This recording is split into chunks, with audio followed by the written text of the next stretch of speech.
go to this war together. Support us, embrace us, give us energy, give us confidence. Let's go into this fight together. That we need from you, brothers and sisters. People power! Our power! NUP! And everywhere! Thank you very much, our able leadership. Yes, Mauli agakagwa mu ggwanga lya America. President Kyagulanyi Ssentamu Mitembo ng'agenda maaso n'okwera enkolokoto nga bw'agenda okuggyako General Museveni kagwake kwetonye. Kakati munda mu ggwanga erya Uganda waliwo obunkenke, waliwo akasatiro, waliwo ekkobaane. Wuliriza General Museveni mu nteekateeka ze ez'okulwanyisa Kyagulanyi okumusaanyaawo, okumumalawo ng'akozesa NRM. Wuliriza nnyo. Waliwo amawulire agamaze okuwera nga gafuluma agakagwawo nga NRM etudde ekyankwanzi nga bwe nakutegeeza nti General Museveni ekyokulwanyisa kyasinga okubeera nakyo eky'amaanyi era ekikyamukuumidde mu buyinza ensangi zino kye yeesiga ennyo ye paalamenti. Kaakati etteeka ery'okulondera omukulembeze w'eggwanga mu paalamenti mbuliri ku mwanjo nnyo ogenda kubiraba. Nkugambye nti bali kyankwanzi aba NRM n'aba independent abasinga obungi nga bateesa butya bwe bayinza okukozesa paalamenti mu kisanja kino okubeera nga General Museveni yeekuumira mu buyinza bwe yanyagulula ng'ennaku z'omwezi 17. Wuliriza nnyo ng'otaddeko ekigala akatambi kano katambule nnyo. Etteeka ery'okwongeza emyaka gy'ekisanja. Wuliriza, nakugamba nti General Nalweyiso yakoona ku kwongeza ekisanja kiweze emyaka 10. Kaakati General Museveni nga akaddiye, General Museveni nga abantu bongedde omukyawa, General Museveni nga takyasobola campaigninga, General Museveni nga ne mu campaign tumulabye ng'atambula mu lumu 2 n'awummulamu. Waliwo etteeka eriteekebwateekebwa okuleetebwa mu paalamenti ekisanja kituukisibwe ku myaka 7 oba emyaka 10 biri munda mu ggwanga Uganda. Kaakati no pulaani namutaayika ey'okulaba nga Kyagulanyi Ssentamu Mitembo tadda munda mu ggwanga Uganda emaze nayo okubeera ng'ebagibwa munda mu NRM. Wabula bino byonna nga bigenda mu maaso mu UPDF waliyo okulya n'okukomba essuwaani nga amawulire gamaze okubeera nga gafuluma nti abasajja ab'amagye babanja emyezi egikwata 4 bano tebasasulwanga musaala. Jjukira nti UPDF kye kimu ku bitongole oba kye kitongole kikyasinza okubeera nga kifuna omusimbi omuyitirivu okuva mu bajeti y'eggwanga. Kati abakozi baakyo abafuna ensimbi ezitawera na kakadde babanja emyezi egisoba 4. Bino bya nnaku biri munda mu ggwanga Uganda. Kakati President Kyagulanyi Ssentamu Mitembo ng'asinzira munda mu ggwanga lya America mukwano gwange amaze okubeera ng'alayira ng'ategeeza ni General Museveni kaabikole byonna agenda kubeera nga agibwako. Wabula nga n'abatuuze mu bitundu eby'emoloto bayambalaganye n'abamenya. Wuliriza, bano bambalaganye n'abasajja abagenda nga bamenya emidaala gy'abantu ku makubo, abagenda nga basendwa butale. Eno tractor ate yo bagikozeko emikolo. Bano bagamba temugenda kutufuula nga b'e Kampala, temugenda kutukayo amaziga nga b'e Mukono, mukwate ebiguleeda byammwe, mukwate ebitulakita byammwe mubitwale kubanga temutusasulira mmere, temutusasulira lenti, temutusasulira fiizi ate nga ffe tuwa omusolo. Kakati waliwo akajagalala akabaddewo naye nga mu kukkakkana bannansi amaanyi g'abantu gawangudde era nga biweetiye biguleeda bimaze okubeera nga bizingako. Olwo ne bidda ku kanso nga biremeseddwa okubeera nga ate bisenda emmaali y'abantu. Bingi nnyo tugenda okubeera nga tutunuulira ng'enkola yaffe munda mu ggwanga Uganda, mu ggwanga erya America tugenda kutuukayo, sako mu mbeera y'emu ne mu ggwanga erya Rwanda, eggwanga erya Congo. Omusajja Kagame Paulo Lutagambwa nfanfe wa General Museveni ali mu kattu. Kyokka bino byonna mukwano gwange nkugambye ku mukutu guno ng'otaddeko ekigalo ogenda okubeera nga obirabira. Sheikh Ashraf g'otambula naye musajja musomi waddwa Kayingo ku namba esembyayo 3711 ng'olina ekizibu kyonna mu bulamu gw'oba olina okubeera nga ate weekwata. Kaakati waliwo bwino azuuse.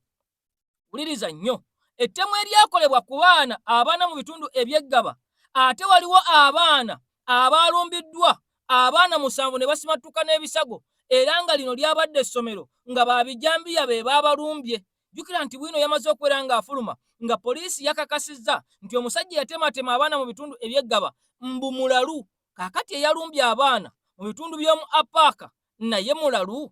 Nze naawe byonna tugenda kubeera nga ate tubiyitamu okubitematema okutaggula embeera zonna nga bwe zitambula munda mu ggwanga Uganda. Kansooke mala okubeera nga nkolamu bwe nti katono nnyo ng'enkola yaffe tutandike mu bigambo bino ate nkomewo nsumulule olabe General Museveni bw'ali mu lukwe bw'ateekateeka bw'atidde Kyagulanyi ng'ayagala kubeera nga ate akaluluko bwa pulezidenti bakakubira mu paalamenti ekisanja emyaka 10 oba 7 wabula si bye byokka kugambye nti ne Kyagulanyi agambye bino byonna mu bikola naye nze enkomawo General Museveni oli wakuvaako wabula nga n'olukwe ne pulaani eby'okulemesa Mitembo okudda munda mu ggwanga Uganda emaze okwera ng'ebagibwa nga bw'ogenda okwera mukwano gwange ng'ebigambo obiraba. Kansooke mala okwera nga nkuwa obubaka buno ng'abaka ba paalamenti bagenda kweyongeza omusala bagende ku miliyoni 40 n'omusobyo, ng'abaka ba paalamenti bagenda kuweebwa miliyoni 3 n'omusobyo okugula emmotoka, ng'emisolo mu ggwanga Uganda buli lukya gyeyongera. Kaakati ng'ensimbi mpitirivu ezikolebwa mu bintu ebitagasa bannayuganda, njagala olabe ennaku, njagala olabe amaziga nga kitegeezebwa nti ensimbi zaabula okubeera ng'ate bannayuganda bano bayambibwa okuggiwa mu bulumi, okuggiwa mu bunaku, okuggiwa mu mbeera gye balimu. Emyaka bagenda mu 30 nga babonaabona. Laba akatambi kano nsimbi yamwe wa musolo tesobola kuyamba bannayuganda. Wuliriza ate laba ebigambo zenkasimbudde. Bagamba bafuuka kiyini kibi ekijjukirwa amalima ng'ebiseera by'okuwenja obululu bwe bituuka abakungu bangi bavaayo okubasuubiza ensi n'eggulu bwe balondebwa ne badda mu ggoloofa zaabwe ne beebaka ne bagangayira ng'eno b'enkuba n'enjala bibagoyanga kalo. Batuwadde ku kitabo ky'abagenyi ne twetegereza abakungu mu gavumenti abazze batuuka mu kifo kino okuva mu 2011 okutuuka mu 2017 nga bonna basuubiza mpewo. Nga 16 Januari 2016 eyali ssaabaduumizi wa poliisi General Kale Kaihura yabakyalira n'akuutiza ne bwino mu kitabo kino. Ebigambo bye yawandiika mu byali bigamba nti tubasaasidde nnyo olw'ebyabatuukako era ebizibu bye muyitamu tujja kubigonjoola. Wakayita kumpi emyaka 10 okuva Kaihura lwe yawandiika ebyo era yamaamula nadda ku buduumizi bwa poliisi naye terikyakoleddwa. Oyo olwavaayo eyali minisita omubeezi ow'ebigateberaze Musa Echweru naye n'akyalira Bandolobo nga 18 Ogwokuna 2016. Ebigambo bye mu kitabo ky'abagenyi byali bigamba nti azze kubafunirawo abasenza. Kyokka ne kaakano be yagenda okusenza bakyali gye yabaleka. Omulala gwe twalabye mu kitabo yali minisita w'ebyobulambuzi Profesa Ephraim Kamuntu eyabakyaliranga 9 Ogwokubiri 2017. N'ono yawandiika nti ekimututteyo kukola ku nsonga z'okusenza abatalina bwe babeera. Olwo minisita ono Kamuntu yali ne minisita Musa Echweru eyali azzeeyo Ogwokubiri nga baakulemberwa Ssaabaminisita Ruhakana Rugunda. Ku bikonge bya gavumenti byonna ebigenze mu kifo kino abantu be baasuubiza embeera yaabwe yeeyongera kuba bubi ne gye buli eno. The Deputy Prime Minister General Moses Ali brought the tents. The Right Honorable Ragana Rugunda came up to here and addressed us in 2017 and promised us that he was going to resettle us within a month. Remember, these people were pushed from 1999. Up to now, nobody has come in to solve the problem, even when government officials have been coming.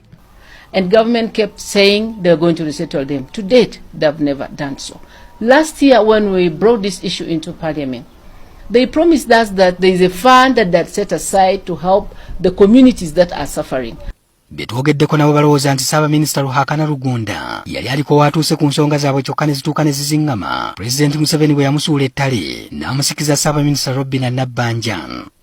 Kaweefube waffe ow'okwogerako ne Ssaabaminisita aliko kati ku mbeera y'Abandolobo azaagwa butaka. Kyokka wali watutemezzaako mu ofiisi ya Ssaabaminisita nti ebbula lya nsimbi lye lyaziŋŋamya enteekateeka z'okubasengula. We do apologize that sometimes we took too long to take these actions, to the extent that by 1994 there were still people who were in the mountain. But if they were kept there, those services would not be there. It's unfortunate that to date there are some who are still not yet accommodated, not yet settled. But the government, every other day, if we've been following the speeches of our leaders, the planning documents, the efforts to resettle people is there. Embeera gye balimu ekwasa ennaku nga n'enteekateeka za gavumenti nga PDM zibayita bbali. Ab'akakiiko ka Equal Opportunities Commission gye buvuddeko bavaayo okunoonyereza n'okulaga ku bantu abatafiibwako mu Uganda. Petuwa 2 okuva mu kakiiko kano atubuulidde nti ennaku n'okukaaba kw'Abandolobo mu Teriet bakumanyiiko. I know that I may not echo, but there is a consent judgment that was taken between the community and the government, and that consent judgment has never been implemented. Equal Opportunities Commission is also interested in the same. We want to follow up on the different components of that consent judgment, and we want also to know why it has not been implemented. We have never accessed any government program like a NADS program wealth creation, CDD, MYOGA, up to today PDM, as if we are not Ugandans. Mu Desemba w'omwaka oguwedde, Pulezidenti Museveni bwe yali atalaga ebitundu by'e Sebeyi mu kaweefube okulondoola enkola ya Parish Development Model, yasuubiza okusenza bannayuganda abatalina waakubeera. Mu bano yalonkomayo bandolobo bano ab'omu Sebeyi nti be bamu ku baatunuulidde. Wabula oluvannyuma lw'okulindirira emyaka 25 beebuuza obanga ekisuubizo kino kirina enjawulo ku ebyo ebyakolebwa mu 2016 ne 2021 bwe yali awenja obululu. Tekyewuunyisa ebigambo by'obulimba gavumenti ya Mwai Museveni ebbanga lyonna bye bazze nga batambuliramu, era bw'otunuulira manifesto General Museveni zazze nga ateekerawo bannayuganda ng'abasomera mu kunoonya kampeyini zonna okuva 1996 nga atandise okuwenja akalulu.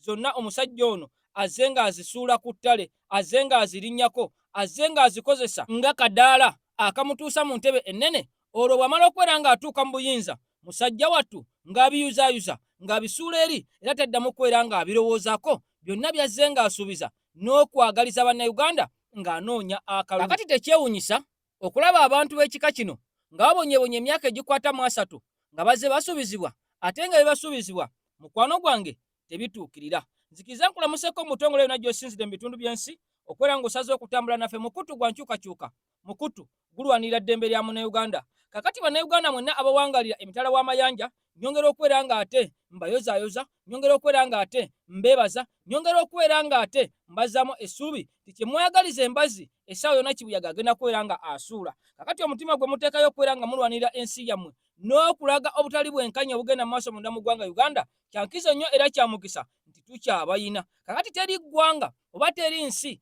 efunye buweerero, efunye buyinza ne budda mu mikono gy'abannansi nga diaspora yayo ebadde tekola. Kakati diaspora y'eggwanga Uganda bw'ebanga eri active, bw'ebanga ekola, bw'ebanga eyimiridde, ekyamazima ensi Uganda ejja kubeera mukwano gwange essaawa yonna enunulwa okugibwa mu mikono gy'abo abagifutubaddeko emyaka egiwera 40. General Museveni mwezi ogwokutaano agenda kubeera nga yeerayiza. Wuliriza.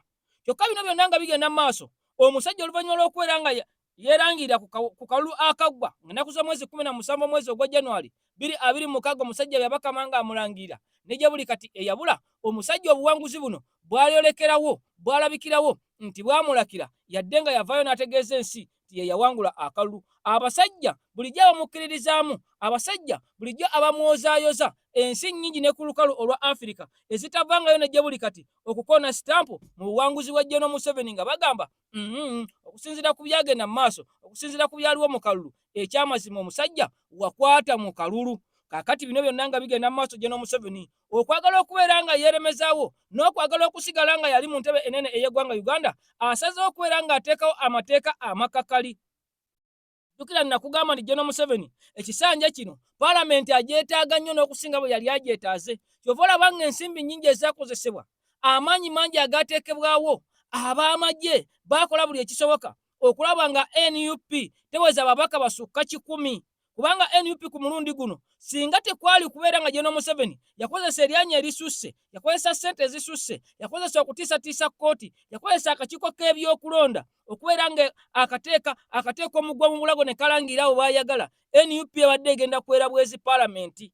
Kaakati okuva ku ntandikwa nga tuyingira akalulu, twalaba akakiiko k'ebyokulonda nga kalemesa ababaka ba NUP bangi nnyo okubeera nga bayimirirawo n'okwesimbawo n'okugyamu ebyo General Museveni byagamba nti bye bikonge bye, naddala munda mu Paalamenti nga Sipiika Anita Amongo, omusajja tayebwa, na bangi nnyo balobi na Nabbanja Musafiri. Bano tebaabeesimbako kubanga akakiiko k'ebyokulonda kateekawo embeera eremesa aba NUP okubeera nga ate banominatingibwa, kakati no n'okubeera nga ate bateekebwa ku kakonge.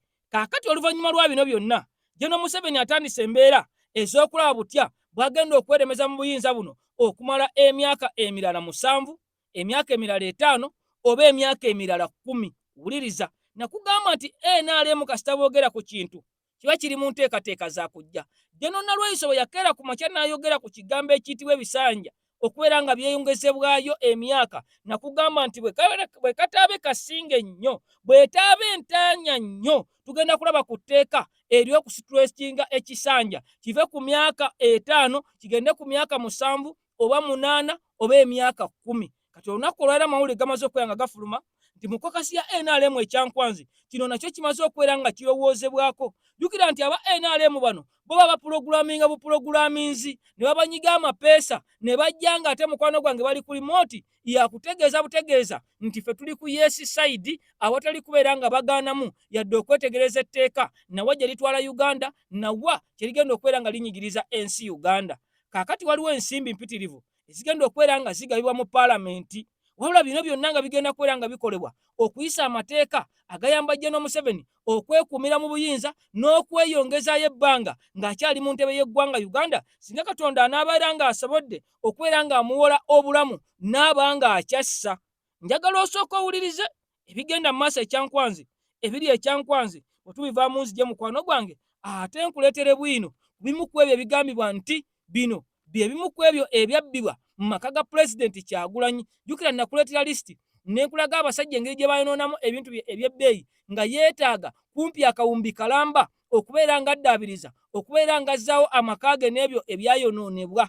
Kakati waliwo ate ebipya ebyazuuliddwa ebyabbibwa ebyatwalibwa ebyaggyibwa mu maka ga Pulezidenti nga n'oluka okumulemesa okudda mu Uganda mukwano gwange lwamaze dde okubeera nga ate lulabikawo. Wabula nga ate ye mu ggwanga lya Amerika avuddeyo n'agamba General Museveni agenda kuvaako. Ebyo byonna byakola, ebyo byonna byalimu akyasaaga busaazi. Wabula ne bwina afulumye ku musajja eyatemyetemye eyasaze abaana emitwe mukwano gwange olw'ebijambiya ate ogenda muwulira otye.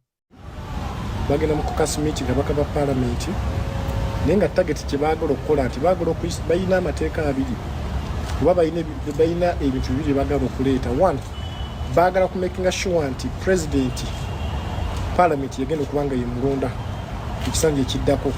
Ekyokubiri, baagala kumakinga sure nti ebisanja biva ku myaka 5 paka ku myaka 7. Kitegeeza bannayuganda beerokedde okubonaabona ennyo singa baba tebeerwanyeeko okulaba nti bajjawo gavumenti eno nga bayita mu mateeka. Naye okwategeeza bannabyabufuzi abamu buli kino bajja kyaniriza naddala abaka ba paalamenti kubanga bagenda nabbongeza omusaala.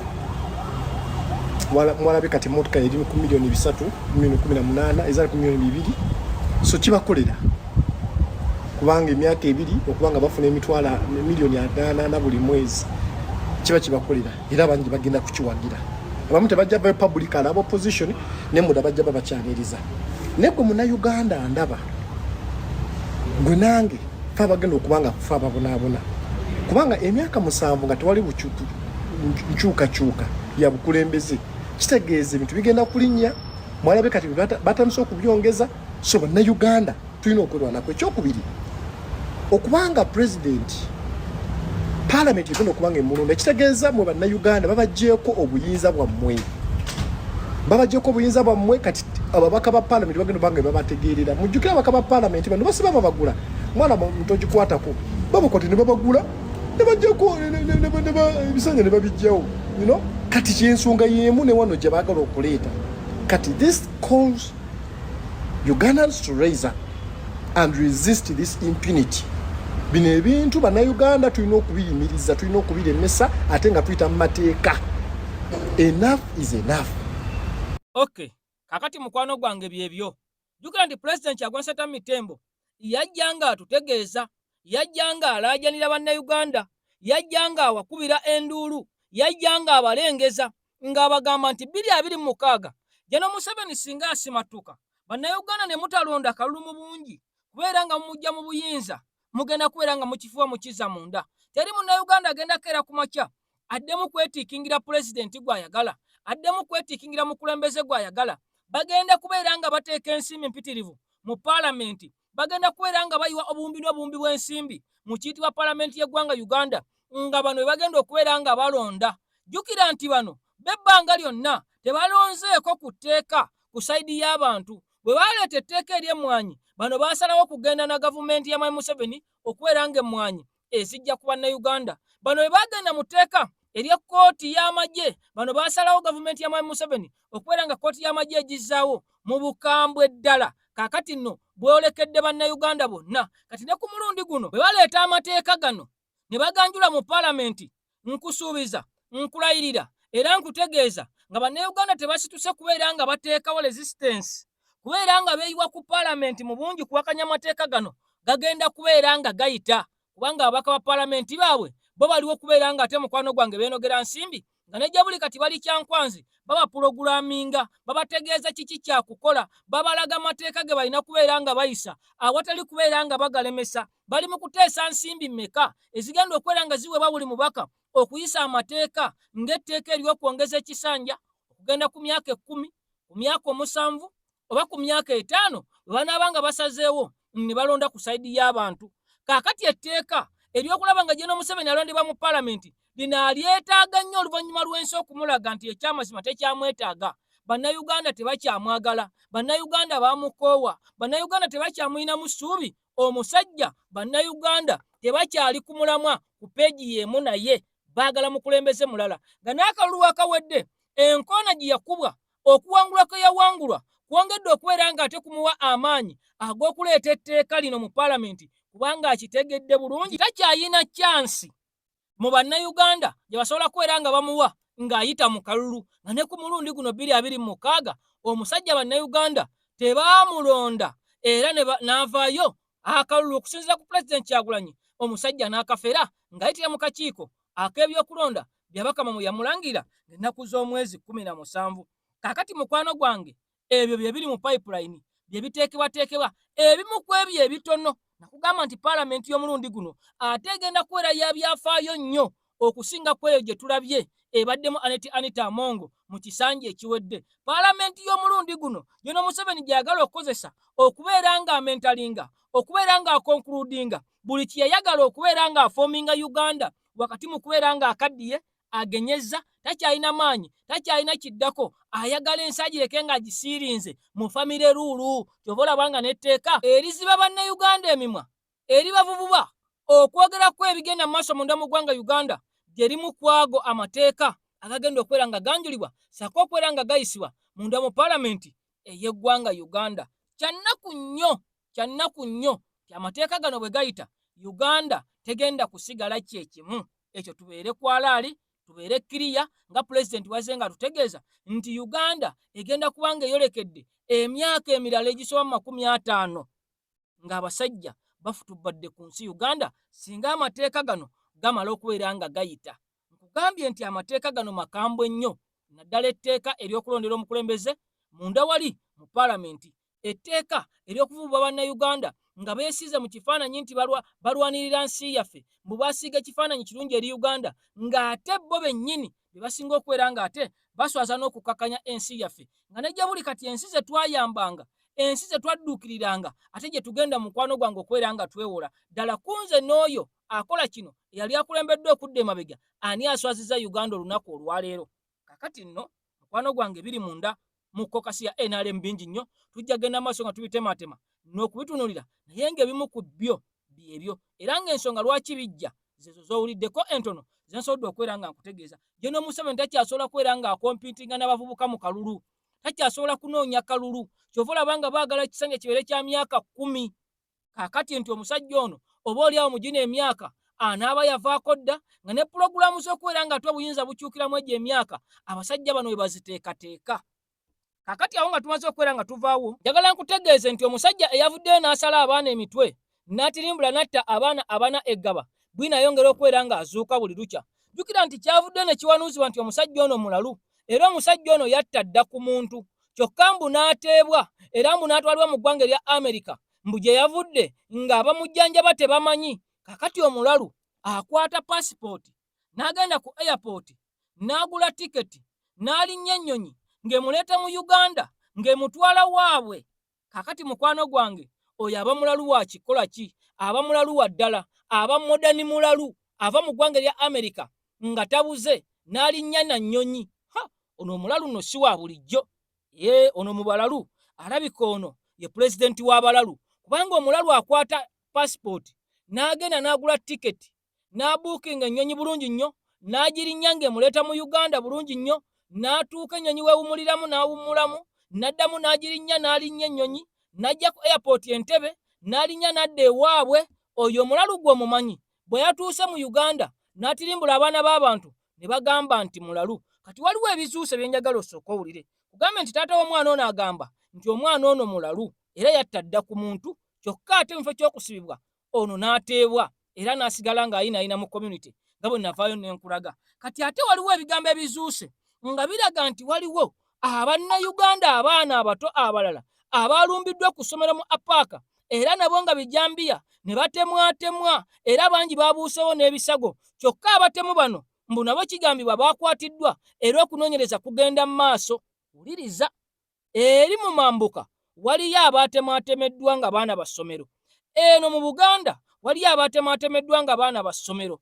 Kakati ono yabadde mulalu eri lipooti y'abali abaatemye bali tennaba kubeera ng'efuluma. Naye njagala owulirize ebigambo bya taata ono ate oluvannyuma waliwo aw'obujulizi ng'agamba nti ebijambiya okubeera nga biri munda mu ggwanga Uganda ekyamazima gavumenti eba ebimanyiiko. Obujulizi wongera okufuluma ng'omusajja alumiriza agamba ffe baatuwako ne ku nsimbi baatusuubiza ne ssente emiliyoni 25 tuveeyo tuweeko be tulumiriza nti be baatematema abantu kyokka nga ffe tetubamanyi tetubalaba nga nako. Lwaki gavumenti eteekawo ekintu kino ekikolwa nga kino nga temanyi batemu nga temanyi batematema abantu? Bwe noovaayo ogulwa omujulizi alumiriza omuntu kyokka nga n'omuntu gw'alumiriza tamumanyi, lwaki gavumenti eteekawo kateni eno? Sooka obiwulire ate oluvannyuma tugende munda mu ggwanga erya Amerika. Pulezidenti alayidde General Museveni tagenda kwera ng'asigala mu buyinza kagawake keetonnye, wabula nga n'olukwa okujja pulezidenti Agwenseta Mitembo ku maapu y'ebyobufuzi. General Museveni agamba gwa wansi n'ogwe waggulu alina okubeera ng'amulemesa n'okudda mu Uganda. Taata w'omuvubuka yazze Kabalagala n'agamba omuvubuka ono nti yali asseeko dda ne muganda we abadde ne mental problem, era omuvubuka ono bamutwalako ne mu Amerika ajjanjabwe kuja mental problem.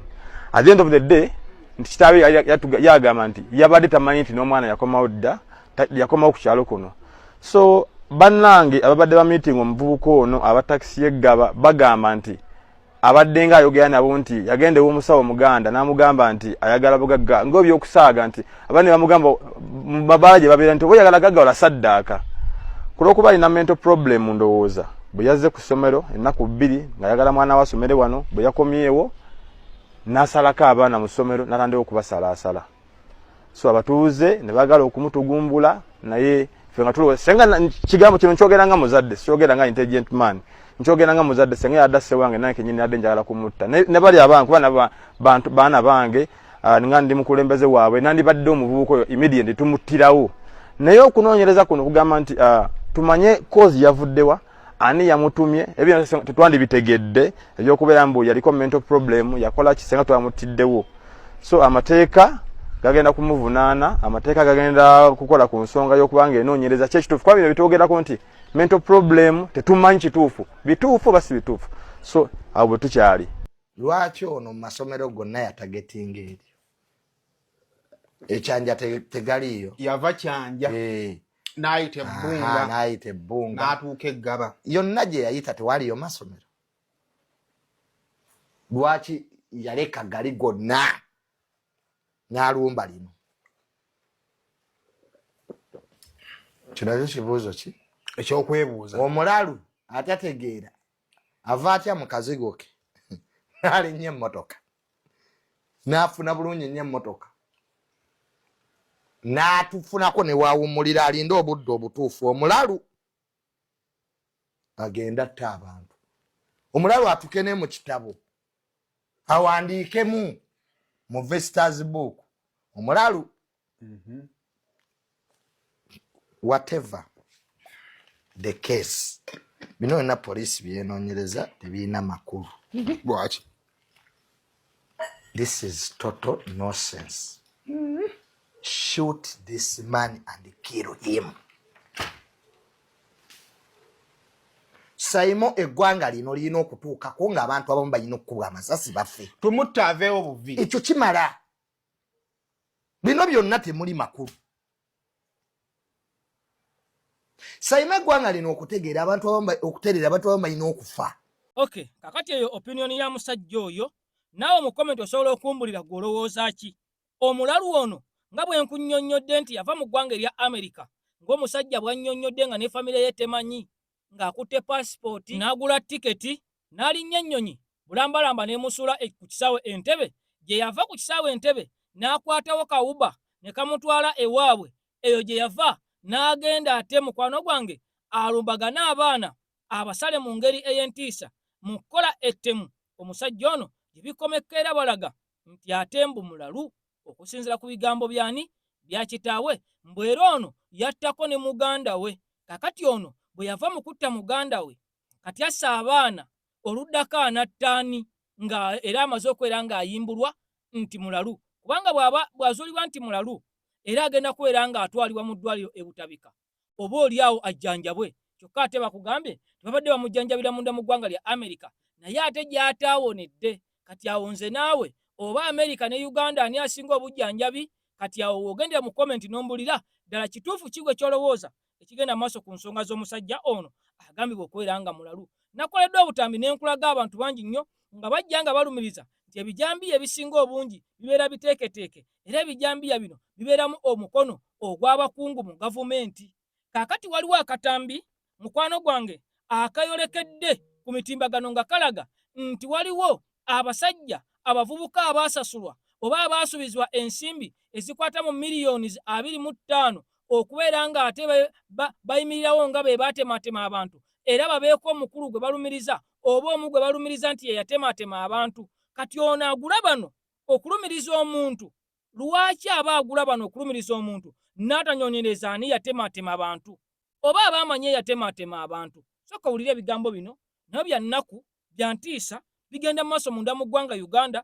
Olabe n'abavubuka be batuuse okubeera nga batunda obulamu bwabwe, gwe okuyimirira mu kkooti oba ku poliisi ogambe nti nze nkulira ebijambiya by'otamanyiiko mutwe n'amagulu. Kaakati buno bwavu bwennyini obuluma bannayuganda obuvuma abavubuka abatakyayina ssuubi, n'asalawo ayimirire mu musango ngwa guno ogw'okutema abantu nga taguyinaako mutwe n'amagulu, nga si ye yakikola naye olw'okuba asubiriziddwa ssente. Bingi nnyo ebikwasa nnaku mu katambi kano byogenda okulaba, wabula bwe tubivaamu pulezidenti yamaze okwera ng'alayira ng'agamba nti General Museveni ogenda kwera ng'ova mu buyinza, saako ne pulaani enkambwe eteekebwateekebwa General Museveni n'akabondoke okulemesa Kyagulanyi okudda munda mu ggwanga Uganda. Katubirabe ate bwe tubivaamu tweyongereyo. Asante zamu. Amanya mpite wa simu Sulaiman. Setsoka kubanja tubanja gavumenti yennyini eno gavumenti. Tujibanja sente zaffe yatusubiza okukola omulimo ne tusubiza otusasula nate batuwa sente zaffe. Batusubiza miliyoni meka 25 n'enkoko 10. Ne bagamba bamukuffe tumaze ogwo omulimo baja yingira kwa flying squad amba ingire ki police. N'ogwazo twamaze bakolera omulimo kigo manyi gubagamba omulimo. Ne bagamba tukirize nti ebyo bijambiye lwengo yefa bakola ki efa babikulira.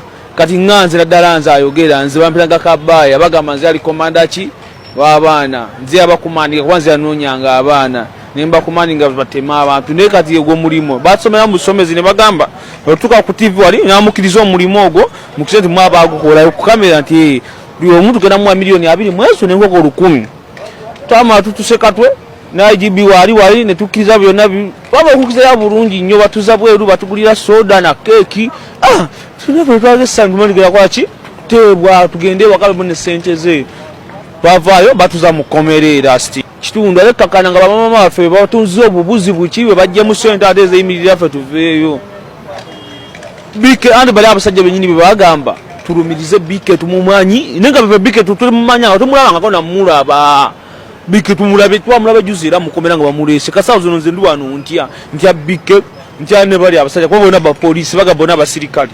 Abalungi abatuuliriza era abatulaba olunaku olwaleero tuchaddeko ewa Sheikh Ashraf Dembe. Sebo sanyusa okubalaba amannya agange Seeka Ashraf Dembe akola ku bizibu by'enjawulo omuntu singa balina ebirwadde musomereddwa tunywa amazzi ga lukuya nga bw'obadde ogalaba tugenda abantu ku kyoto ne twokya emizimu emibi egibabaamu n'okulombeddwa abantu singa abeera ng'ali wano atuuse nsobola okumulombereddwa ne waba atatuuse nga mpadde amannya ge naye ng'ali wala naneetaase mutuuse enamba yange yeeno eri 0701763711 nammwe bannyinaffe abali ebweru oyagala okuba nti oyagala okulombera ku ddwa ng'olina ebizibu viza zibuze amaka gakolongotana sente zikola zimpita mu ngalo ojja kumpeereza ekifaananyi kyo n'amanyago ebyo byokka bijja kummala nja kukulombera edduwa ojja kutereera olunaku olusembayo mu mwezi mba n'edduwa eyawamu ffenna n'abalwadde bange abakadde n'abapya. Salaamu alaikum warahmatullahi wabarakatuh. Mugenda kwewuunya ensi. Njagala mutambuze vidiyo eno. Abalumba amaka ga pulezidenti ne bamenya buli kimu ne batwala buli kimu be baani ye gavumenti. Wulira kye bapulaningira pulezidenti. Oluvannyuma lw'amagye ga SFC, poliisi, military, SFC bonna ne Muhoozi n'ajjirako ne balumba amaka ga pulezidenti. Ne bamenya ne batwala ebiwandiiko ebyo byonna omuli eby'obuyigirize, omuli ebikwatagana ku banka statements ze, bank details, omuli ebyapa by'amataka n'empapula zonna ez'omugaso ne babitwala. Bwe bamala obbitwala munnange ffe ne tusirika bo ne batandika okukola okusimba emmundu ebyambalo ensimbi buli kimu kyonna ne bakisimbayo ne tujja ne tubalwanyisa mpaka olwaleero lwebenyudde ne bavaayo kati bye baali bategese eri ebimu baabijjamu ne baagala bakole fayiro ng'ensi temanyi n'ekigendera ekyaleeta etteeka lya protection of the sovereignty baalireeta nga Kyagulanyi Ssentamu. Biki ebiri mu tteeka eryo byemugenda okutegeera olwaleero. 1. Mr. President Kyagulanyi Ssentamu n'ekibiina kya National Platform okuli General Secretary n'omuwanika mukulu Katana muwulire bulungi nnyo n'abakulembeze ba National Platform muwulire bulungi nnyo. Olunaku lubaali mu maka ga President abasajja bano baatwala empapula ze ez'obuyigirize, ebyapa bye, bank details na buli kimu kyonna ne babitwala. Bwe bamala obbitwala bo bennyini ne baforginga documents eza president. Ne baforginga documents eza president omuli ebyapa ebiforginga ne bakola endagaano ez'ekimpatiira ku properties ze. Kati ekyamaze gwe mu kibya bakwata bank details ze ne bagenda mu banka ez'enjawulo ne basearchinga ne bazula account zino za president. Kati ne bagenda okukolako ebikolo bye bagenda okukola bengenda okubanyonyola ebikolo bino wano wammanga. Museveni nga nnyonde sofiti bahakula ne banne bamafiya balina gurupu ez'enjawulo okwetoola ensi yonna ez'abatujju, ez'abavuzi b'empanka, ez'abazanyi ebyobufuzi ebyetyobola n'okukyankalanya ensi zonna. Ompulya bulungi nnyo katogole muziwandiike.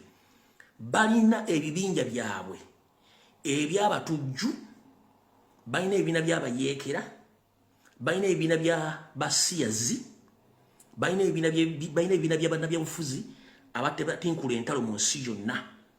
Ng'ebinja byonna birina offices birina ne addresses. Ng'ebintu ebyo Museveni abikozesa to blackmail or to tarnish someone's image in the public. Kati ba agenti bano bali across the globe. Mulimu ne ba money launderers abalondalinga sente za Museveni nabo gye bali. Kati abantu bano bonna state yabakutte ne basetinga yabasetinze etya. 1. Museveni ne bane bamala okufuna bank details za president ne baddayo ne bahackinga into banks ezenjawulo muri account za president ne batandika okuteekako bo kye baagala ensi emanye etya. 1. Okusookera ddala basooka ne basanka ensimbi za president nga zize nomomane ng'omuntu walabako eno ssente ze ne bamala bo ne batandika okukolerako ebikolobero. 1. Ne batandika okutegeeza ebibiina byabwe eby'obutujju bitandike okuwayalinga ssente ku akaunti za president. Wulira bulungi nnyo sharinga video sitera basa sharinga video nabasaba mukubire ne president nesima yo mukiko mutagingi mutaginze ne bategeeza ba agenti baabwe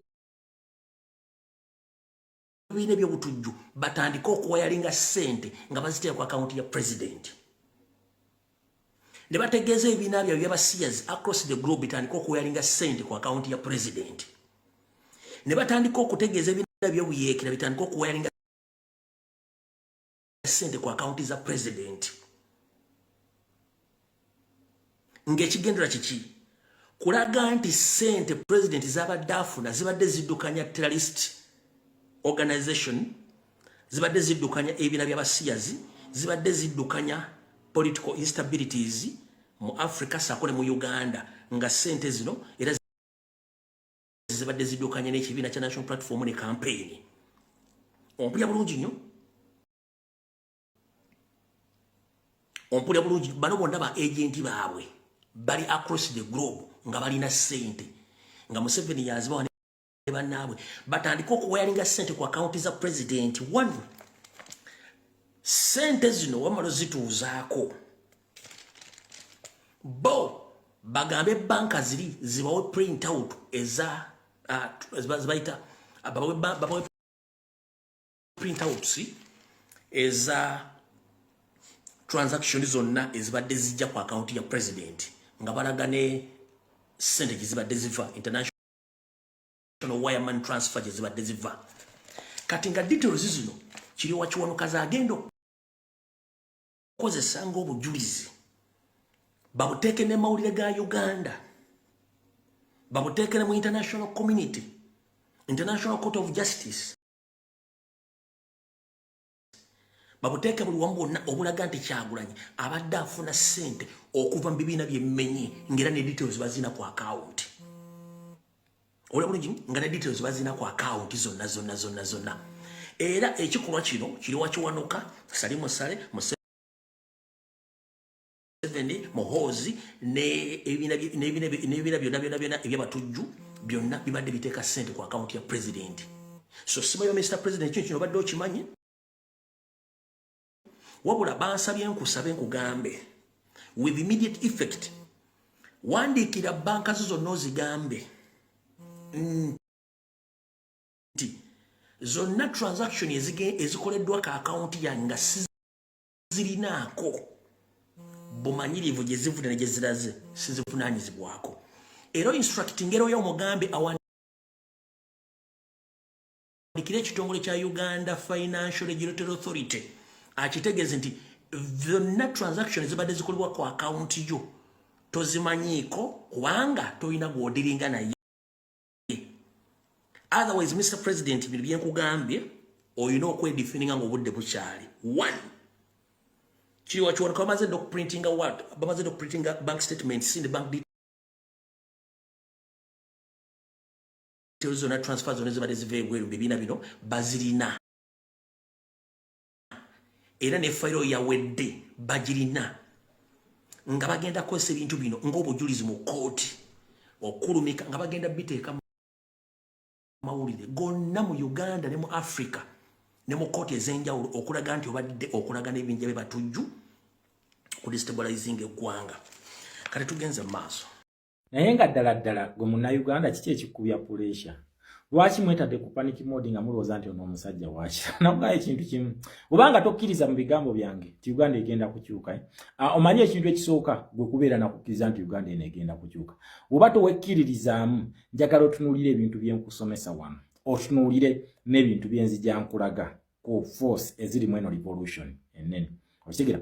Obanga tokkiririza mu ebyo bye nkulaga ne bye nkusomesa naye byekoleddeko research, then kitegeeza nti you are about to give up. My brother, my sister, my father, my grannies. Omanyi kati mweno revolution nafuna bamaama baganda bange bajajja bataata bonna abangayidinga ne tutambulira mu direction entuufu mweno revolution. Don't give up. Uganda egenda kukyuka. Nkiddamu Uganda egenda kukyuka. Ate Uganda is not very far away from the change. Tennaba tubuzaayo omwezi gumu, in fact gwe kati gukyawera na kuwera, omusajja yeerayize mugenda kutandika okulaba ku kye bayita amaanyi g'omu capitalist senga agwa ku illegitimate government etaalondebwa bantu nga yali military operation. Mugenda kukirabako kye mbagamba nti Uganda yo teyalina kalulu, tebasobola kuba wa legitimacy.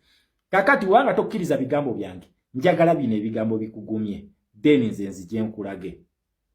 There are so many thousands, hundreds of thousands, millions of people are struggling back home. We are going to go back home and we are going to liberate our country. One day, all this is going to be history. One day we shall tell our children stories of how we ran away from our home, but we went back and rescued our home. One day we shall be victorious. I know that, I'm sure. Thank you very, very much to my family. Thank you very much for being strong. Thank you for also keeping me strong. You know, there's omanyi omugezi basudde agamba oyinza okukola omuntu ekintu ng'oyagala awule bubi ate nomaliza ng'omuyambe. So this has given me opportunity to reflect, to think, to replan, but also to meet very many people that I was too busy to meet back home. Nandi basanzewa. Finally, to you friends, many of you, especially the leaders, mubadde temundaba.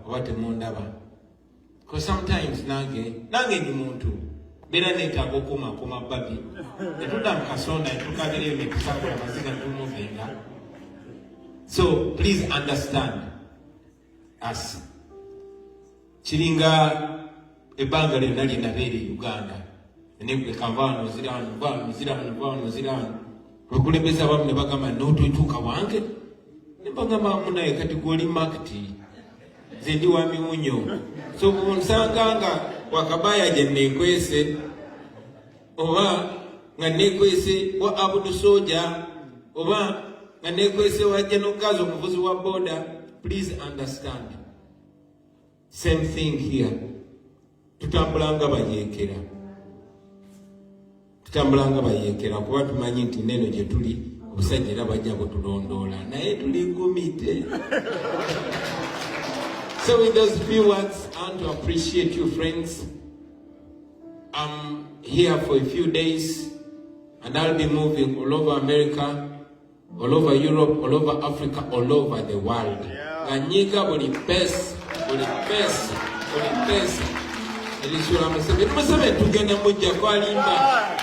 Museveni tugenda mujjako n'oyo mutabani we omutamiivu agenda kusasulira buli kikolobero kyakoze eggwanga lyaffe. Tebabalimbalimba, tebabamalamu amaanyi. Museveni si kyali waffe ate tetuli bakyalibe ate tugenda mujjako kubanga ye solution yokka eyina okuddawo okutaasa ensi yaffe. Eyo yabadde speech ya His Excellency Kyagulanyi. Zero gyakozesa, law gyakozesa, confidence gyakozesa, ekifo kyayimiriddemu kyokka kikumala okukakasa nti Uganda eno egenda kukyuka. Bino ebintu ebiri e Uganda bebabateekayo e Uganda just babakwata bwongo kuba tunuzaano nti omanyi system eno we babeera bagwa mu climax nti embalasu webeefa emigere gibeera gy'amaanyi nnyo gyekuba naye okubba akalulu n'okufuna legitimacy ebintu bibiri byanjawulo. Ebintu bino nabadde nga agenda nakyo kubanga tafacingangako ku real revolution, tafacingangako ku revolution. Uganda, Museveni is the last revolution Uganda has ever had. Ye last revolution gwe yafuna. And in fact was the first. Yali first ate yali last. Atya njagala tunuli wano sa Edward Lwangula Muteso wokubiri we yali ajja. Ye gundi fight yete yali yagoni nti kufuna gundi democracy change. Yali alwanyisa gundi y'abazungu kutuwa independence y'ekiwaji. Nga bano baagala baveewo batufuge indirectly. Tuli mu indirect rule na kugamba ekintu kye batufugiramu bakiyita colonial administration system wetuli. Whereby this policy y'akalulu gye tuyitamu y'aba capitalist. Ekyo kyonjagala nkibajjukize buli kaseera. Bino ebintu bye mbasomesa tebigenda tuyamba kujjako Museveni. Njagala mubiteeke mu mitwe gyammwe, mubiyigiriza abaana. Zino video zirisigalayo ne wendibanga siri omuzijjangayo ne muzizannyira abaana ne mubagamba bwe tuti wetufugibwa. Geopolitics. Omuntu afuga ensi bali abantu basatu ku capitalist side, bali abantu babiri on the communist side ne tukola the 5 top. Ba top bali batano bwe bati. Olunaku lwe bakeera ku makya ne bagamba nti kati gwe tugenda kwesimbamu osaaga. Ne wobeera nga weepanka otya, ne wobeera nga oyina obuganzi bwenkana butya. Oyinza okuba nga oyina people power ng'oyina amaanyi g'abantu. Kiki kye bakola? they just step back ne batandika okubala amapeesa naye they cannot give up lwaki nakugamba nti ensezo ze mulimu ezo ze zikyasinza obunaku zisurvivingira kufe naye weebuuza lwaki ensi zaffe ze zikyasinza ate owavu tusabiriza bali nga bali ffe tubayimirizaawo ne economy zaabwe kino ekintu kibi nakugamba kiva ku leadership. We need better leaders. We need determined leaders. We need nationalistic leaders, not patriotic leaders. Ngabe tulina kati. Oshigira. And one nationalistic leader. Alaka signs. Simanyo be masa anachuka because we cannot predict the future. Is His Excellency Kyagulanyi Ssentamu Robert. Element eno jirabirawa. Werunaku. Weata manvuli. Oba umbrella. Eya national unity platform. Eina character ya patriotism. Uboji tunulide mugundi zayo. Mukuwa values zayo. Mulimu character ya patriotism. Nava ku kintu kituta patriotism ekya national unity platform kino kyembagamba mulekerawo n'okubeera loyo kwa ababaka ba parliament n'ekibiina nti ekibiina twakipaako dda ne twambala character ey'aba nationalists ne twambala nationalism yeno flag olunaku olwaliro flag ya change symbol ya change it is not the umbrella no it is the national flag kino bakiyita nationalism ate nakugamba eyo character agirina okitegeera oba oyagala okulaba ebintu ebyo njagala otunuulira omusajja ono omusajja mulaba bamuyita Muhammad ono yamaliriza empire eyaba Assad the Assad empire ono yabamaliriza njagala otunuulira changes ezize zimubeerako mu ebyo ebifaananyi bye ebyenjawulo ng'ali ku piki ng'omuyeekera America yennyini neekera ku makya neegamba gw'oli mutujju muli batujju you are a terrorist group lwaki baali tebannagenda mu ndagaano ezife balinga omumerika ono kaakati wamala okubakwata obulungi n'abateeka mu ndagaano ze bamugamba wogambye nti olinafa abakapitalist nti ogenda gituulako nakugamba ekintu ekyali kibula mu revolution ya Uganda ze foreign policies kubanga they determine they influence who the next president is nkiddamu they determine they influence who the next president is but they don't decide to underline akagambo decide kugambye these forces determine and influence but they don't decide omusajja ogwe mulaba abalimu ono mulaba owebigambo byabyogedde n'abagamba tujja yalina deciding factor yagina deciding factor kati ono weno just entebe wano wali wane Uganda alinda kaseera ke kaliru bageno mugamba yesawa ojiweyo bino ebekyanga babalimba nakugamba bano they are just scarecrows wajana alete mundu nga bisaga face webati bebisa obukokolo bakute beneti bakoze ekinga bagenda mu nsiko nga agenda okulwanyisa ba Al-Shabaab ababalemerera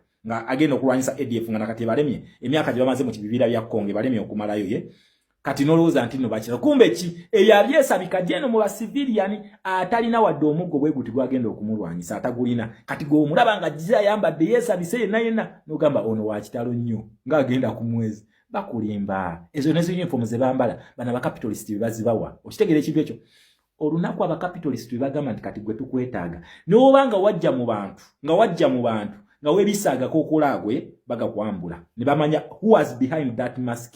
Just wait for the arm of the capitalist. Ngetandise okola mugenda kulaba. Bwagala ukakasaako gende Rwanda. Wait for our next video. Amafuta gagudde da flat. Yagongeza dagali nye. Kyavudde ku sanction balimba mu lutalo lwe Iran. Katujje tujja nakugambye wano ku geopolitics. Teriwo bagenda kukwatira bwongo. We have to address the reason why. Ikyo tugenda gi addressing wano. Just keep it here Shama Party D3 Media. Nakugamba nti bino byensomesa. Biyamba nnyo NRM eyo. NRM nero akuba bamputu yes mimala okubatukako nibagenda mu panic mode nebefula ntino baki ndi bakitalo nnyo omusajja oyo eyamaliriza empire ya Assad kyali kyetaagisa kimu bwe kiti kugamba nti kati nsayinize ku ndagaano y'aba capitalist nibamugamba ojjagitulako kati uya ayambala masuuti yali omuyeekera kati ekyo kikumala okulaga nti omucapitalist kasitagamba nti kati gwe nkumaze senga ogenda against their interests ojja kakasaako democracy ne human rights bijja kukola Ibrahim Traore abagamba katemumbuli ya ku democracy te democracy wano lwaki tanagenda against their interests ate bali mumuteeka mu trap olunaku lwagenda okwata ku sente z'aba capitalist wezidi we muwulira nti World Bank United States of America Bungereza France bawadde Ibrahim Traore sente we lunaku lwagenda omuteeka ku mavivi ate nga jirira nkiddamu economy ya Burkina Faso tesobola kusurvivingira ku Russia tesobola Mutegira tesobola kusurvivingira ku Russia tesobola egenda kukola etya erina okulambulinga paka nga omucapitalist yonaze nagamba capitalist kitegeeza sente bo basente babyanfuna ewali sente we bali era ensonga lwaki bano influence yawe eri so economical nnyo okitegera Russia tereetangako ku muntu yenna ku ntebe teri Russia gwe yali ereese ku ntebe munagibeerako teri ate nga bangi Russia beyanguyiza okugwa kwawe bangi nnyo nga nowe Uganda kwali nowe Rwanda bamwanguyiza okuva mu ggwanga la Democratic Republic of Congo akabinja ka BRICS ako kabaletedde okuzibwa dete yakasayiningako ne bakimanyi nti nno mukulu we yali emabega ga kigo obuyinza bwe kati gwe balina okucunya bacunya oli ono akitegere nti gwe tukwatirako jjatuulya olaba tucunya ono ne tumucunya naye ate gwe tunaakujjira ojja kutya jjajja okitegera ojja kutya mugamba ono gwe bayita omucapitalist yes gwe bayita omucapitalist wabaddewo n'ekibuzo ekimu gye babuuza His Excellency Kyagulanyi kyazzeemu obulungi ennyo kubanga bamubuuziza a capitalist or you are a socialist tasobola bagamba nti is a capitalist tasobola kubibagamba oba tasobola bagamba nti is a socialist tasobola kibagamba lwaki ono ye president ajja eyo ekibuzo tujja kiddamu nga tumaze okujja naye alina amagezi ategeera omusiru n'asigala nga musiru lwaki already omulaba ali mu United States of America mwali is America a socialist state or a capitalist state waliwo ebintu ebimu abantu bagenda ne babuuza n'omutunulya n'ogamba ne kakati ne guno omutwe nawe gwasomera mwezi nsinzo manyi edda nze omuntu ali mwezi nsigamye muno siba respect mba respect nze edda nga manyi nti omuntu afuna visa ya America oba ya Bungereza oba kwezo European countries oyo omuntu abeera nga ategeera ebintu by'enseno we bitambula era nga mutya nnyo kubanga oba babuuza n'ebibuuzo unlike bino ebyaffe eby'omu Albugarufu nti bo ojja kujja bakugaye twetaagayo basekadama bwe bati then nga mugenda nga mukola training awo nga mugenda naye abantu bogenda mu America omuntu nakwata akazindalo mu America mu Onero mwe gundi yabaddeyo nabuuza are you a capitalist or you are a socialist one first understand which state are you living in nsi ekijolimu osigera yaba capitalist yaba socialist yaba capitalist yaba communist osigera ekintu ekyo ebintu byolina okwebuuzanga clear then ekyo nekikumala okukiddamu wava mu America akugambye ngenda kutambula Europe agenda kutambula Africa then tunulya movements ze zino akugambe no revolution bagiraba just the interpretation is the problem okitegera but a revolution is sin ogiraba mutegera nti ono is a capitalist in the shaping then no manyo mu capitalist senga agamba nti kati change kibeera kitya then no manya nti kati ono according ku ntambula ya Muhoozi Kainerugaba bagala mufula mu socialist then on the other hand bagala kumufula mu communist okitegera lwaki mbosanya ekigambo ky'aba communist kino China economic bloc kati sawe na muno otalo lugenda maaso kati tukolesidalinga nnyo the economic powers it is America the capitalist state versus the Chinese the communist state kwange kibine ekifuga bakita the communist party of China bakiyita okitegere ekintu ekyo so that is where we consider kati ko tunulya wanene nogamba ono entambula ze zabaki zaba capitalist zaba communist omusocialist conducting ati akalulu omucommunist abera watya mugundi survival yeri etya kati bino bikwata no biconsidering omalo biconsidering then you understand where they fall not guarantee Uganda is a capitalist state Kyagulanyi Center mu Robert is a capitalist in the making wabule kyekibuuzo tasobola kukiddamu ne wembeera nze I don't know yo musajja talina na busungu naye nzo kimbuuza nenzijane boluyi noyita nabe wamwe ne kugamba gwe wasomera where do you go to school wali wa UPE what are you doing here in the United States of America if you cannot find out about that ukitegera tunulya shaping ye erietya otunulya no pressure omusajja jaliko asiba biki is it how we are going to answer this yensonga lwaki nkugamba nti gwoba otudde ku video yaffe please gimaleeyo otegeere nyinza okukolera video nga exciting nga ya kubo wano giraba nga ekubowa naye nkukakasa content gwe nina wano gwenkuwa context ono senga omu absorvinga n'omukolako research n'otunulya reality ya Uganda n'otunulya reality y'ensi ogenda kakasa nti it is a blessing to be here it is not a mistake era nekugamba nti okola nsobi obutasharingira bannayuganda balanakugamba twetaaga bannayuganda million 2 okufuna civic zone tugenda kuliberatinga Uganda not from Museveni because the one who are going to put Museveni to his end webali kati fetch twetaaga bana bagenda muteeka ku his end naffe tubateeke ku their end in fact tesobola kubeera end yawe mbadde nkoze era we cannot fight the capitalist but we can do business with the capitalists we can put them into submission nga tebatulagira nga tuteesa buteesa Ibrahim Traore kyali mu bakola kati sawe naye Ibrahim Traore tekigenda kubeera kiseera kinene lwaki Ibrahim takkiriza kalulu abantu bagenda kutuuka bamwetamwe mukitegere kiri ekyo agenda kutambuza Burkina Faso kunkola ya Libya bana ba capitalist bali bamulaba oyo Gaddafi bali bamulaba ndi engeri gyatambuzamu inkola ya communist okigera gyakitambuzamu kati nga bamulimba mulinda Ite baddawo ne batandika omutinkulira entawo ne bamutinkulira paka ebagamba nti kakati yesawa tumutegule. Kati ne Ibrahim Traore bati bagenda omutambuza. Bo police yawe erina okukola. Kati kichi ayina okukola. Ayina okuva kwakiri azimbe political party. Wamala okuzimba political party agamete eno political party yegenda okufuga. Nga chama mapinduzi asobola okubatwalako emyaka nga 5 oba 6. Nekibiina kye kikola kye kifuga. Face evao noletenda nenge ekibiina kye kiwache kifuga. In actual sense gwabera mu control. For example, National Unity Platform. National Unity Platform esobola tufuga emyaka 10. Esobola. Kubanga ki omusingi gwe bagizimbiddeko ya nationalist balina okujjamu that patriotic character ne bajejjamu wamala okujjamu patriotic character ne bazimba omusingi gwa nationalism wamala okuzimba omusingi ogwo kati bo kye bakola ojjawo face kubanga tugenda emyaka Uganda gyegenda okubaawo erinnya His Excellency Kyagulanyi Ssentamu Robert ligenda kuwezingibwanga ku currency yaffe. In fact erinnya tulina noditeeka ku currency ya Uganda. Nga America wayina omutogo oyo omusajja oyo bamuyitani erinyali omutogo guli okukweyo $1 yammwe.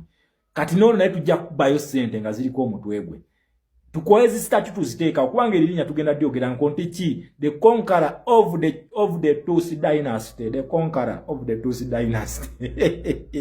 Ngono ye conqueror of the Assad dynasty. Kati nafe mu Uganda tuna conqueror of the Tutsi dynasty. Oye bebo kati we have to remember them. Tulina okumujjukira ono. Kati emyaka gyonna Uganda gyegenda okubeerawo tugenda kuba tujjukira erinnya eryo. Kati awo bo basobola okukozesa eno advantage ne bagamba kati National Unity Platform yegenda okukalakata naye era bituuka ne bigira ne bagamba kati kyama kya mapinduzi amufuzeeko musoke muveeyo. Kanu mwebale kuleeta Kenya to independence naye musoke muveeyo ko. Daniel Arap Moi you are the last pro-independent party okufuga pro-independence party okufuga. Kati nafe tujja tuka a National Unity Platform kale His Excellency Kyagulanyi tuzibula amaaso yes nabeera conqueror of the Tutsi dynasty yes akati kale musoke namwe muveeyo ko ekibiina ekipya kijje okitegeera ekintu ekyo. So ono ekintu ekyo atakola ki kye batategeera kasitola ga greed nga Ibrahim Traore kyakoze amazo bafukamiza naye atagenda biwa mu ttaka lwaki yeshepinze nga kano mwama El Gaddafi takkiriza kutaya ntebe ekyo kyasinze obuzibu n'abagamba mwerabire democracy kati teri okitegeera ekintu ekyo teri kati kitegeeza nti bana ba capitalist bagenda muleeta bamuwe ssente zaabwe naye nga bamupangira kubajjukira buli bakuwa ssente ojja kukakkana buli percentage gye bagulamu obugagga by'ensi yo bikumala okukakkanya tojja tuuka ekiseera ng'ensi eri mu debts ez'abakapitalist okitegeera then ki ekiddako tosobola kudduka mu bakommunist nti bakutaase kubanga the state it's shaping eyo it is a francophone okitegeera ekintu ekyo mweba nti francophone tosobola kuleeta ate police ya Soviet Union ogendeyo ojja kwagala okuddukayo bakuwuttulire kubanga olwedde ssente zaabwe ogenda kuba omaze okuzirya okitegeera nga bazimbye ekintu eno mu bantu nti abantu balina okwerondera okitegeera balina okulonda gwebafuze ennyo bwe babuzibu bano abantu be bafeesinga ojja ng'oli wakabi naye wekka kulemera wano ku ntandikwa okutegeera amapeesa g'abana bakapitalist bagazannya batya bategula batya omuntu oba owedde. So ono yamaliriza de Assad empire ono kakati aina kabulaza His Excellency Kyagulanyi ne muba musaaga mutya ne muba mufa temusobola kumulemesa kutuula ku ntebe just time but his way to power is being paved because he possesses the deciding factor ajirina deciding factor kati mmwe bano batuuse ne batuuka ekiseera ne bakkiriza nti deciding factor omusajja yagitwala kati tubachunye kati bali mukola bali mukuchunya okitegeera ekintu ekyo. So he has the deciding factor against n'asinkana the influencing factor which is the economist nakugamba biggest funder wa Uganda United States of America wabanga biggest funder wa Uganda kitegeeza ki is holding Uganda's economy ajirina okitegeera ekintu ekyo ajirina then wavaawo tuwayo mu Europe agenda kuba anoonya ekintu kye bayita political power nkiddamu tuwayo mu Europe yegenda okumuwa political power ono amaanyi bagajja Bungereza okitegeera amaanyi bagajja Bungereza. Uganda is a British protectorate bagaba amaanyi independence oba constitution ya Uganda kwe tutambulira ya Bungereza yagiwandiika si eno ya 1995 eno yaba Charles Rwomushana ng'onaku olwairo Charles Rwomushana omubuuza ndi constitution gye mwawandika yajja kugamba kale constitution gye twakola yo ne twekamu provision ezono okujja kufuga that idiot called Charles Rwomushana kasiru yakola constitution hiyo naye bagimenya tekasobola gidefendinga kakati ateka obusiru bwako nokalina ona akola ki amenya constitution bye nabagamba ali za politicians oyo fala yatula mu CA ne ba draftinga constitution eyo naye ate katula ku TV ne katandika, and that is why is paid ku defending ekyo nti since bakola constitution eno balaga obusiru bwe bakozesa mu kola constitution ekyo eri eddame okitegera eri eddame naye lina gundi 2 lina article 2 lina gundi 2 amateeka 2 ago njagala tugetegereza amateeka ago gatambula international gegamulinyisize ennyonyi ago era ne walibanga ayogera ebigambo byonna paka lwagenda otula ku ntebe agenda kwogera ebigambo ebi mu speech yonna gyakola njagala ogyemu ebigambo ebi ekigambo kye bayita democracy kijemu okiteeke wali okwate ekigambo kye bayita human rights otegere nti democracy plus human rights equals to America, France, UK equals to New Uganda. Iyo gundi simple formula njikuwadde. For as long as ebigambo byakyabiymiriddeko bino basiriwaza nti simanyi balese ba deportees America ekyakwatagana n'ono ebyo bajja kubafumbanga ebiboozo ebyo naye Uganda webanga tennalangirya nti yavudde mu kabinja ka BRICS ako ako titennakavamu officially ogenda kulaba tabu ogenda kulaba tabu. That is the shaping. Nweba basitula ne babaleeta ne bateeka mu Uganda bagenda kuba baleetedde government ya Kyagulanyi. Kyagulanyi byali mu kuteesako mu America bagenda kuba nga bateeseza ku ba deportees. Si Museveni tayina ndagano ya ba deportees na America tajirina. Okitegera tajirina nate badda mu basiriwaza. That is how strong the capitalist power is. So temudda okweraliikirira, temudda okuba mameme, temudda please just relax.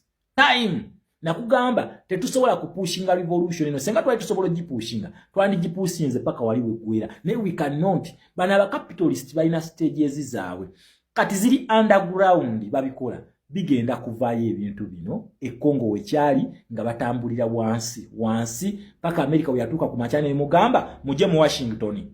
Nairobi process tugisazizaamu ne Rwanda process tugisazizaamu kati twetaaga Washington Accord ne Doha agreement bitwetaaga kati twetaaga era byakera ku macha buno wabano obwekipala bwe bali bakoze mu simanyi wa Africa simanyi Nairobi process oba Africa bana ababbi ne Rwanda ne babisazamu ne bakatwagala ziri agemanyi go mu capitalist kati bino bebe mu Uganda bebe cyanga mu Uganda. Time is coming, they are going to face the real power of the capitalists. Ne banaleta teeka ki amateeka gawe tegakyakola kubanga nakugamba kweno stage tekyali teeka pyali basobola kuleta ku munna Uganda teririyo nti lwaki amateeka gonna ge bakola it is against the revolution baga forming within the revolution eteka nalyo forming within the revolution liba lili null and void kubanga ki target yayo si ya ku benefiting abantu target yayo ebera ya kutaasa regime. So lano gonna ge baleta ge bakolera simanyi batwetedde sovereignty bill simanyi biki ebyo nabyo bakola bya kwetaasa balikolera omuntu ogu n'abawagizi be ebyo teribateeka tulikola nga terisosola nga lyaffe nakitegeeza nti bo bennyini balina okusooka beekwate beesibe kubanga bagamba sente z'abagwira kyokka bali mu World Bank basaba looni okitegera bali mu kusaba looni bagamba sente z'abagwira basaba funding okitegera gye basaba grants ze bali mu kusaba basaba butale kutwalayo bintu kutunda kyokka mbwe ne bakugamba bayisa teeka lya sovereignty. So gwe muna Uganda saagala bakutise saagala weekange just understand and appreciate the real power in this revolution yegenda okutuleadinga ku a new Uganda. We are going there, just time for God and my country Uganda.